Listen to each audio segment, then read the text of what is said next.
Alright, what's up guys? New video today. I'm doing a new tier list. So with the tier list, if there's any tier list that you want me to do, let me know in the comment section below. And if there's something that you disagree with, definitely let me know.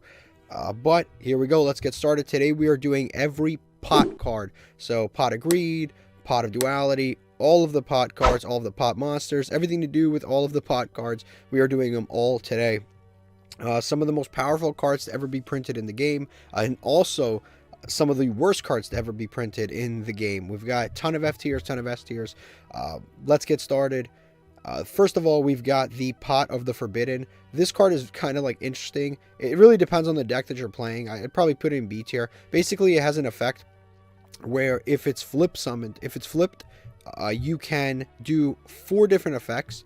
You can draw 2 cards, return all spawn trap cards on the field to the hand, destroy all monsters your opponent controls, or look at your opponent's hand and shuffle one of the cards back into their deck. This is obviously a very hard once per turn, and the kind of interesting part about this card, it's got like its stats are 2000 attack, 3000 defense, but on top of that, this card is level 9, so it's not exactly easy to summon this monster. You basically play it in a deck that's like a prediction princess deck, or a deck based around flip effect monsters.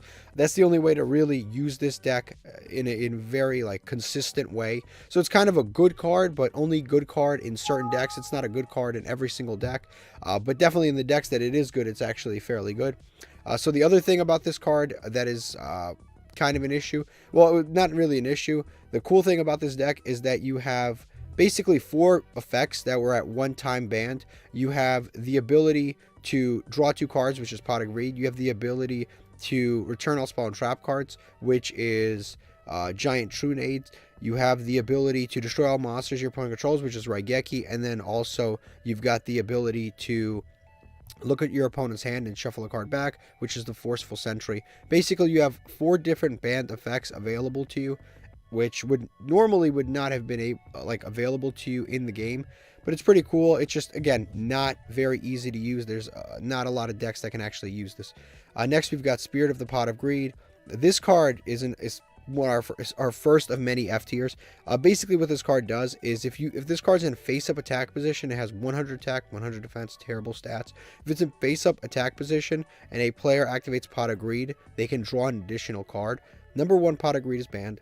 Even if Pot of Greed wasn't banned, you still wouldn't use this card, because again, Pot of Greed was always at 1 or it was banned. There was never a point in time where you could consistently keep drawing additional cards for Pot of Greed. This card really has no reason for existence. If you're playing like a deck that really needs to draw, you wouldn't even play this card anyway. You would play something like a barrier statue, like a library. Basically a library, you put counters on it and then remove the counters, draw a card. That's what you would actually play, not this card. This card really doesn't do anything for any sort of a deck, not to mention the card is banned. There's terrible stats. Everything about this card is just absolutely unusable and horrific. I really don't know why they print cards like this, but thankfully they don't really do this anymore. Any card that reacts to a specific card is always going to be a bad card. Next, we've got Jar Robber. This is another easy F tier. Basically, what this card does is you can only activate the card when a player activates a Pot of Greed. You can negate the effect of Pot of Greed and then draw a card from your deck. So the idea is your opponent activates Pot of Greed, you chain this, negate their Pot of Greed, draw a card. It basically is like an upstart goblin for you and negates their Pot of Greed. Again, if it goes off, it's a decent effect, but number 1, Pot of Greed is banned. Number 2, even if Pot of Greed wasn't banned, this is still terrible. When Pot of Greed was legal, nobody was playing with this card. Nobody was using this card because, again, it sucks. You're not supposed to build. You're not supposed to build cards based around a single card. It's just terrible game design. Yeah, it's just atrocious game design in general. It's just a stupid filler card that exists and it shouldn't have ever existed. So Jar Robber is another card that it's an F tier, easy without even thinking.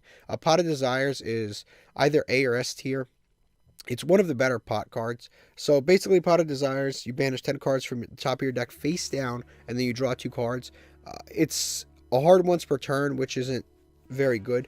But the good thing about this card is it doesn't really lock you into anything. Like some of the other pot cards, I probably maybe would put this in actually into S tier.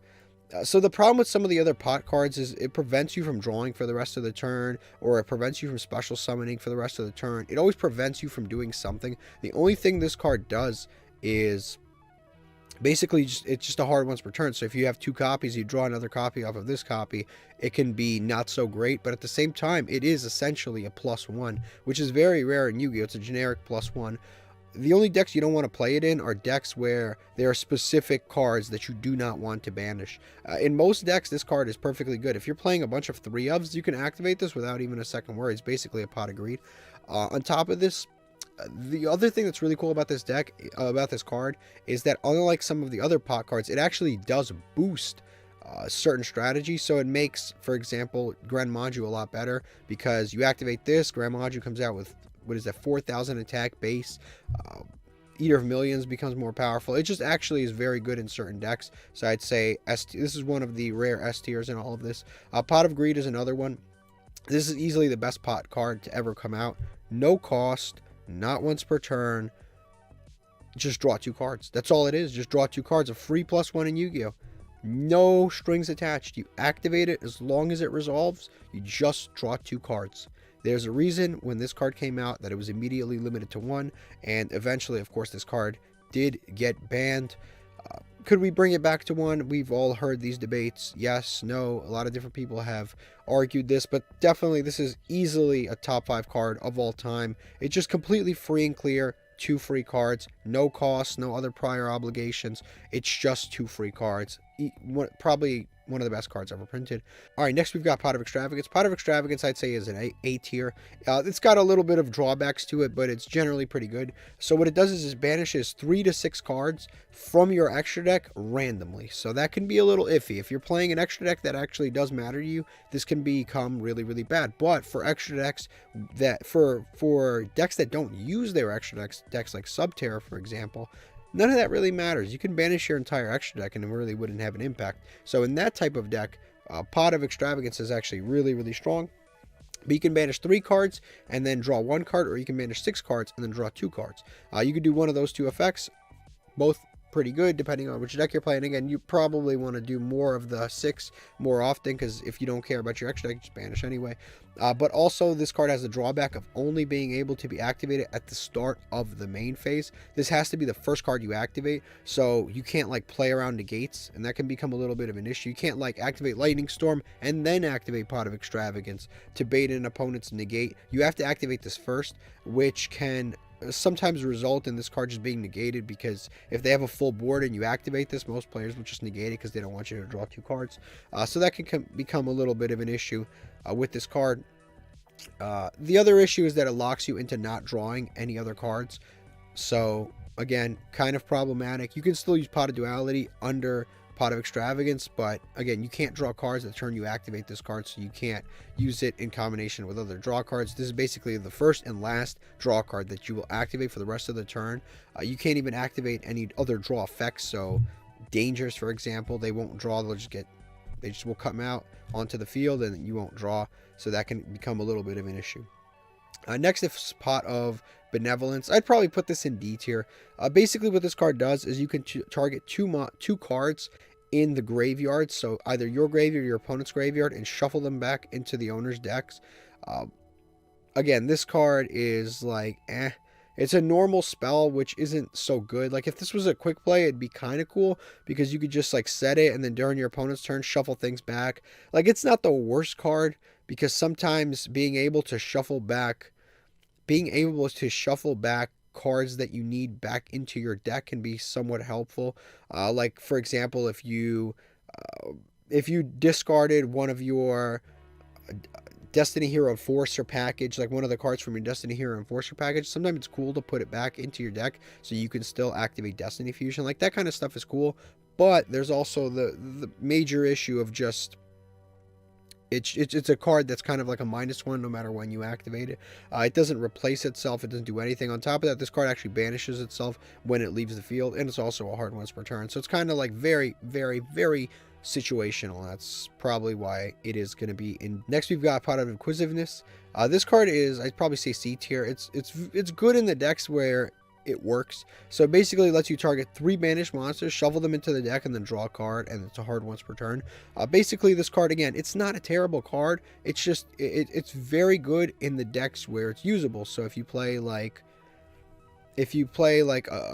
some kind of a Lightsworn deck where you're banishing tons of cards, or a Chaos deck, for example, this card can be actually fairly good. But in most decks, this is more of a dead card that doesn't really do anything.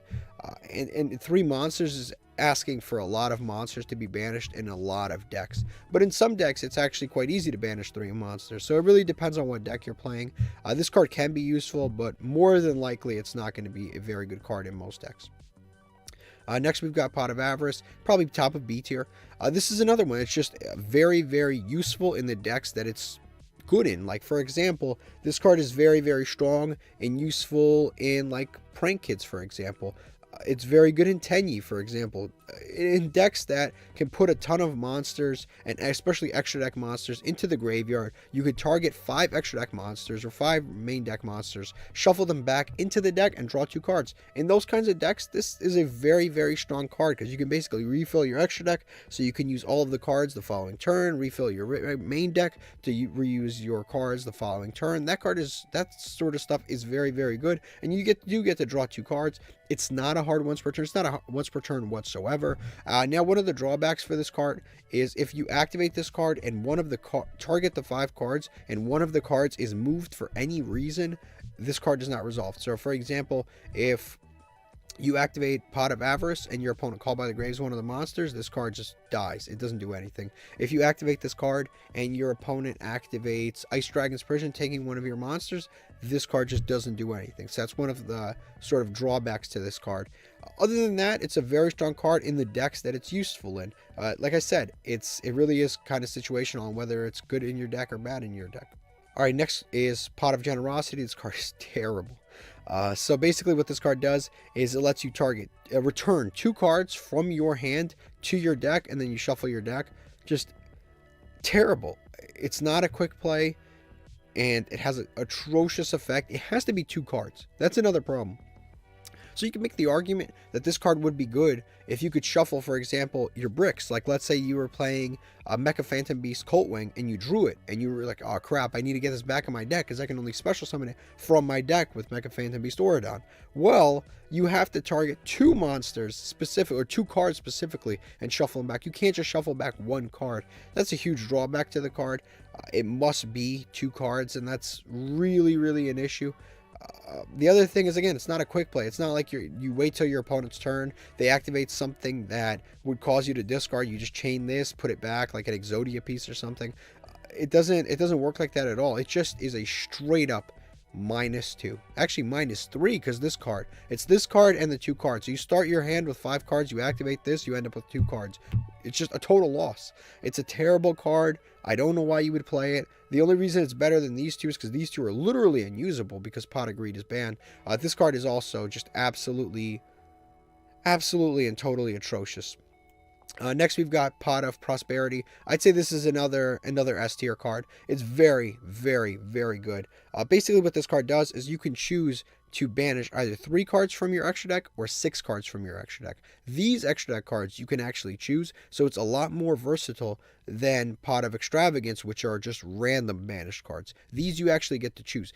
And on top of that, this lets you look at the top of your deck. Either if you banish 3 cards from your extra deck, you can look at the top 3 cards of your extra deck. If you banish 6 cards from your extra deck, you can basically look at 6 cards from your main deck. But it's basically like a Pot of Duality on steroids.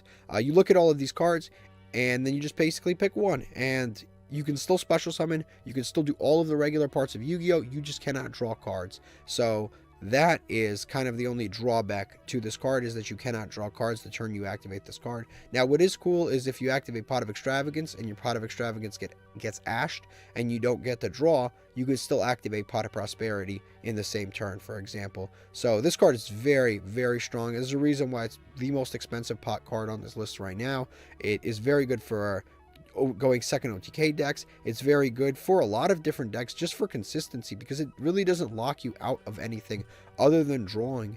And if your deck doesn't have like a strong draw engine, if it's just mostly searches and searches and searches, that doesn't really matter that you activate this card. This card's actually fairly good in this deck. So definitely Pot of Prosperity, S tier, one of the newer additions. Next we've got Jackpot 7. This card is probably like, it's a D tier card. Basically what this card does is you can activate it to put it back in, shuffle it back into your deck, which is of course a -1. Then it has another effect where if this card is sent to your graveyard by your opponent's card effect, you can banish it, and then if you have 3 Jackpot 7s that are banished by the effect, like by its own effect, you basically just win the duel.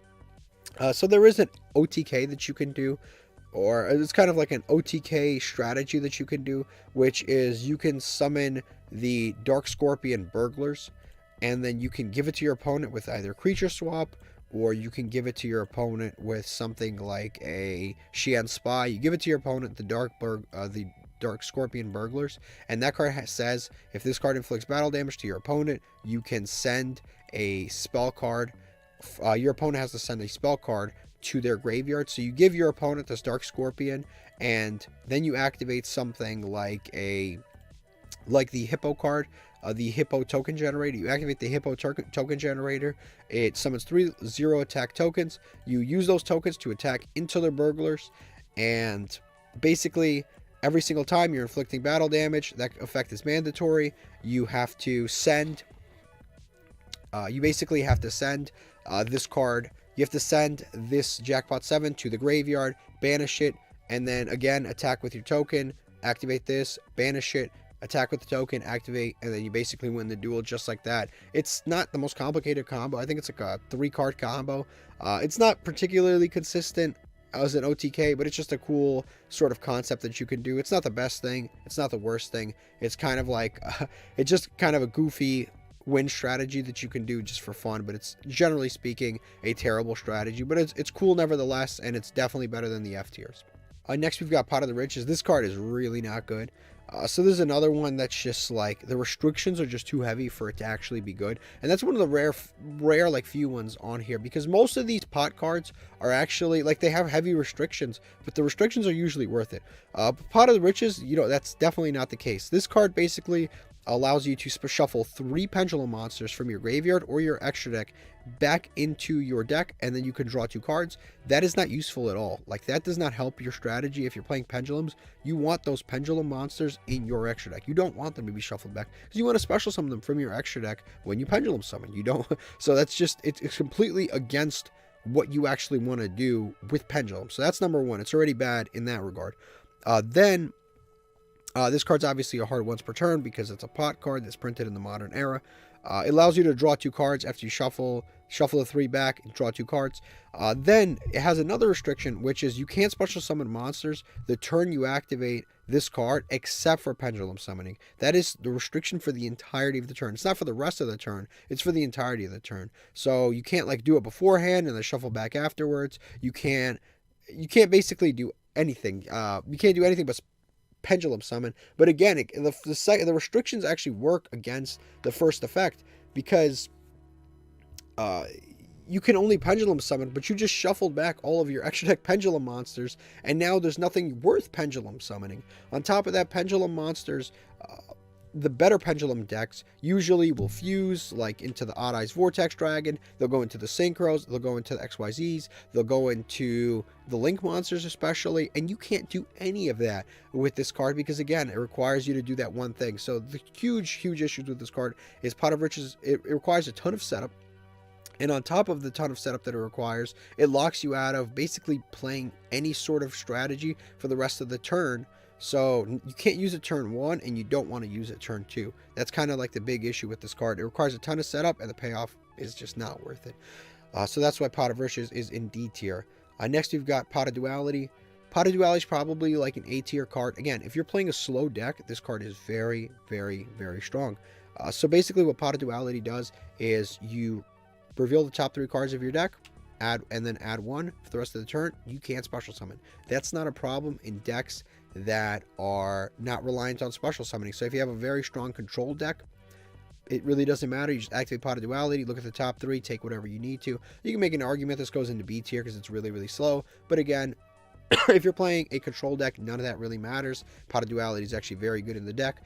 Now with Pot of Extravagance and Pot of Prosperity, both these cards lock you out of drawing, but this card actually adds. It does not draw, so you can use Extravagance and then use Duality, or you could use Prosperity and then use Duality.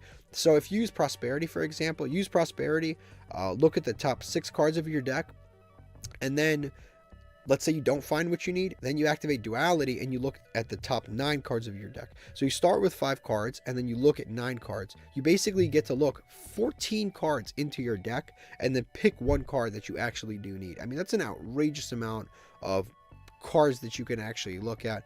It's essentially almost half your deck.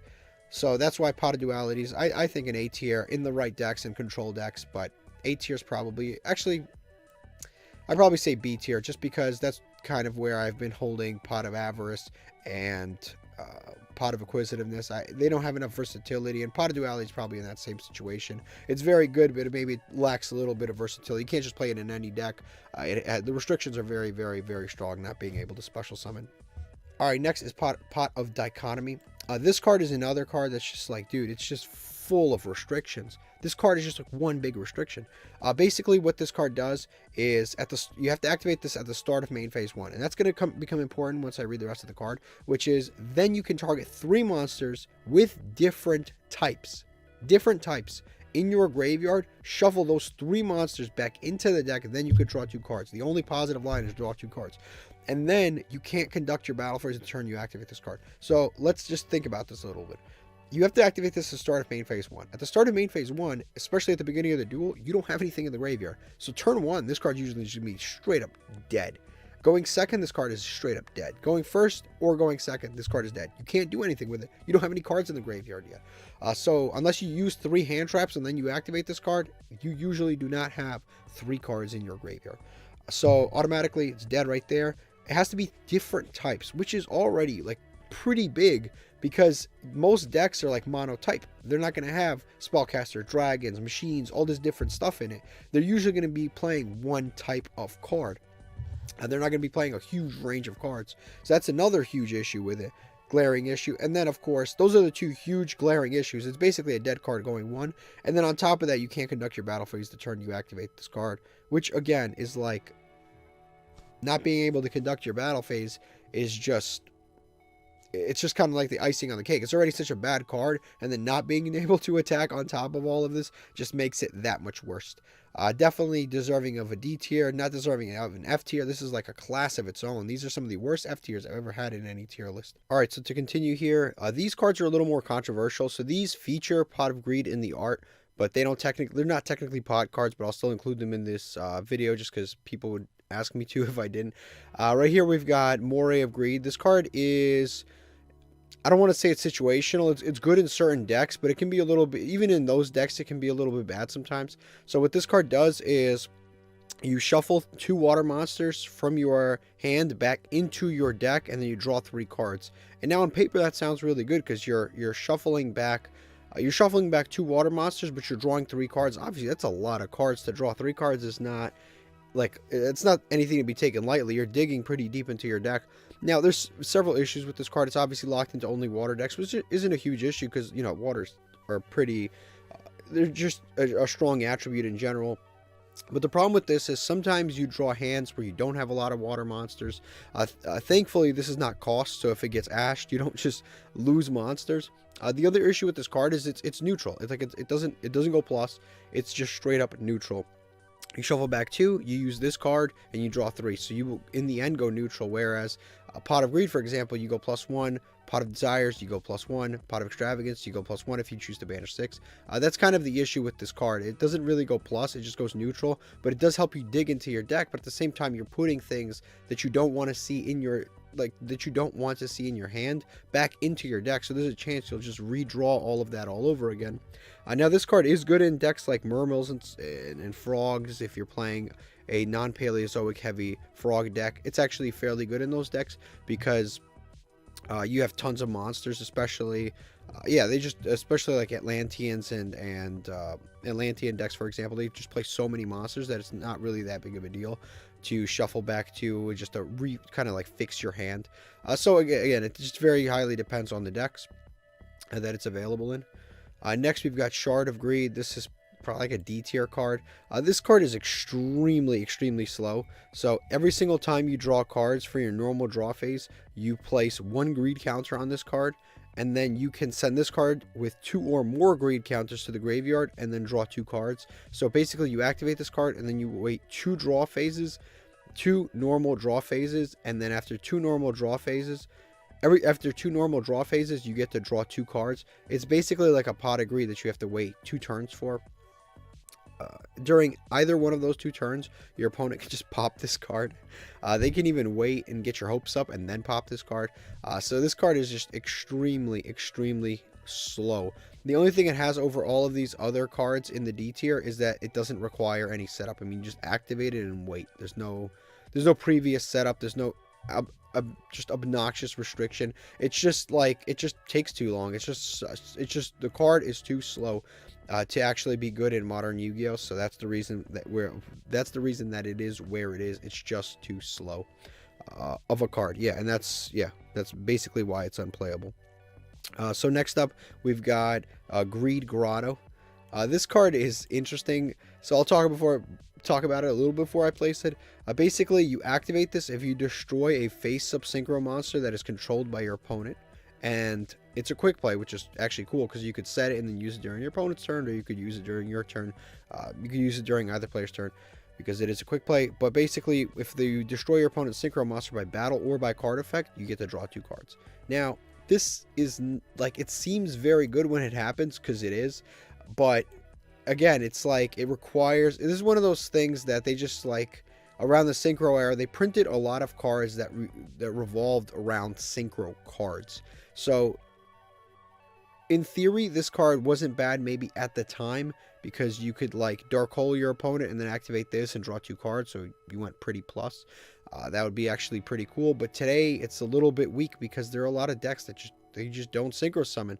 As a matter of fact, synchro summoning is one of the most uncommon summoning mechanics in the game. It's the most complicated in the game. The only time people synchro summon is if they use things like Crystron Needle Fiber or Mecha Phantom Beast Auradon. If they find a way to cheat into synchro summoning is the only reason that people really synchro summon today. That's kind of the issue. It just requires so much setup, but the payoff's actually not bad. The card text isn't bad. It's not once per turn. It doesn't have, it's a quick play. Like, a lot of the things about this card are actually quite positive, but it's extremely situational. And for that reason, it is stuck in the D tier, unless we have a very synchro heavy format available to us, in which case this card might actually see some play. Next, we've got the Goblin of Greed. This features Pot of Greed in the artwork, so I have it where it is. But basically, this card's actually a floodgate. Neither player, as long as this card remains face up on the field, face up on your side of the field, neither player can activate an effect by discarding from his or her hand. So basically, like, I'll say like D tier about. Basically, you can never activate like Danger Mothman. You can't activate the dangers. You can't activate, for example, card destruction. You can't activate, basically, yeah, you can't activate anything that would cause you to discard, which is a decent floodgate in the right metagame. But again, it's not consistent enough where it's just good against a lot of things. And it's only 1,000 attack, so your opponent could just normal summon anything and just run over this. That's kind of, again, the issues with this card. There's a lot of D tiers. The reason this card's in the D tier, and the reason that a lot of these cards are in the D tiers, is because the F tiers are just so bad that the D tiers are actually like, the D tiers are actually one of the largest categories. These are just extremely situational cards, and that's why they are where they are. Next, we've got a trap card, which is always going to be fun. It's the Greed of Gift. I'm sorry, the Gift of Greed. This card is easily an F tier. This card basically says your opponent draws 2 cards. That is it. You have, number one, this is a trap card, so you can't even do this during your turn if you wanted to. You have to do this during your opponent's turn, or you have to do that. You have to set it first and then do it. So automatically, this card is that much worse because it's on a trap card. That's number one. Number two, it basically is a +2 for your opponent, because they don't pay anything. They don't pay any. There's no cost. They're not activating anything. They're not paying anything. It's just 2 free cards. So your opponent just goes +2, and then you go -1. So if you do all the math there, it's just a total -3. It is a terrible, terrible card. I just can't even imagine a situation where you want to do this. Like, I'd probably put it back here. I'd rather draw one of these cards that relies on having Pot of Greed in the game, because at least I can, like, bluff my opponent with them. This card is just terrible. Why would I want to let my opponent draw 2 cards? It's just horrific. There's no reason to play this card. Don't even think about it. If you have any copies, burn them now. It's just a terrible card. And the last card we have is Avatar of the Pot. This card is another card that's just an easy F tier. Basically what this card does is, if you can send a Pot of Greed from your hand to the graveyard and then draw 3 cards. So Pot of Greed typically lets you draw 2 cards. You activate this and send it to the graveyard, and you could draw 3 cards. Again, the problem with this card is Pot of Greed is banned. Even if it wasn't banned, you wouldn't be running this card. If this card was if Pot of Greed was at 1, you wouldn't run this card. You wouldn't run any of these cards if Pot of Greed was at 1. And if Pot of Greed was at 3, you probably still wouldn't run any of these cards, because they're just that bad. And it really is sad to even think about the fact that there are 3 specific cards in the game of Yu-Gi-Oh! That are revolved around Pot of Greed. And what is really frustrating about that is that there are so many Yu-Gi-Oh! Cards that haven't even come out yet, that are stuck in the OCG, that have been stuck in the OCG for 20 years. And we still haven't gotten them. But these cards have gotten multiple printings and have come out despite not being useful in the least. So yeah, definitely the F tier trio right here. So that is everything. That is all of the pot cards available to us. That is the entire tier list. If you enjoyed this video, leave a like, subscribe. If I made any mistakes, let me know in the comment section down below. And then more importantly, if you have any suggestions for tier lists, let me know in the comment section below, and thank you for